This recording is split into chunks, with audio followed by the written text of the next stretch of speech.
ഇങ്ങനെയുള്ള കാര്യങ്ങളൊക്കെ ചെയ്യുന്നതിന് അവരുടെ സംഗതി എനിക്കറിയാം. അങ്ങനെയുള്ള കാര്യങ്ങളൊക്കെ നിങ്ങളെല്ലാം മനസ്സിലാക്കിയിട്ട് എല്ലാ കാര്യങ്ങൾക്കും വേറെ ഓരോ കാര്യങ്ങളും സാഹചര്യങ്ങളും നിയമത്തിനും എല്ലാം മുന്നോട്ട് പോകും. ഞാൻ സ്വന്തം കാര്യങ്ങൾ നോക്കുകയാണെന്നുണ്ടെങ്കിൽ ഈ കാലത്ത് നമ്മളിപ്പം ഇറങ്ങിയിരിക്കണമെങ്കിൽ ഒരുപാട് കാര്യങ്ങൾ നമ്മൾ ചെയ്യാൻ പറ്റും. അതായത് ജനം കൊണ്ടും ശരീരം കൊണ്ടും നമ്മൾ നോട്ട് ചെയ്യും എല്ലാം കൊണ്ടും പൈസ ഇല്ലാത്ത പ്രശ്നമില്ല. പൈസ ഇല്ലാന്നുണ്ടെങ്കിൽ നമുക്ക് ശരീരം കൊണ്ട് നമ്മളെ കണ്ടി അത്രയും ചെയ്യാം.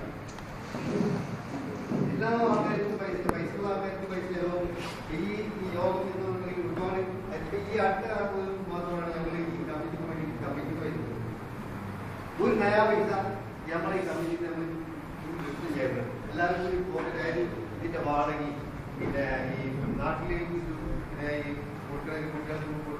കൊടുക്കുന്ന സമയത്ത് ഈ വാടക പിന്നെ ക്യാഷ് കൊടുക്കുന്ന സമയത്ത് യോഗത്തിന് കൊടുക്കുന്ന സമയത്ത് ഇതൊക്കെ ഉണ്ടെങ്കിൽ ഓരോരുത്തർ കോർട്ടിന്റെ പൈസ കിട്ടിയിട്ട് അപ്പൊ അങ്ങനെയാണെന്നുണ്ടെങ്കിൽ ഇപ്പൊ അതൊക്കെ ചെയ്യണമെന്നുണ്ടെങ്കിൽ എല്ലാവരും സഹകരിക്കണം. ഇന്നിപ്പോ നമ്മളിപ്പോ ഈ യോഗം ഈ നടത്തുന്ന ഈ യോഗത്തിന് കമ്മിറ്റിന്റെ പൈസ അപ്പൊ ഈ കമ്മിറ്റിന്റെ പൈസ എന്ന് പറഞ്ഞിട്ടുണ്ടെങ്കിൽ നമ്മൾ ഓരോരുത്തർക്കും കിട്ടുന്ന 10 രൂപയുടെ ഒരു ബാധ്യതയുണ്ട്. അതൊരിക്കലും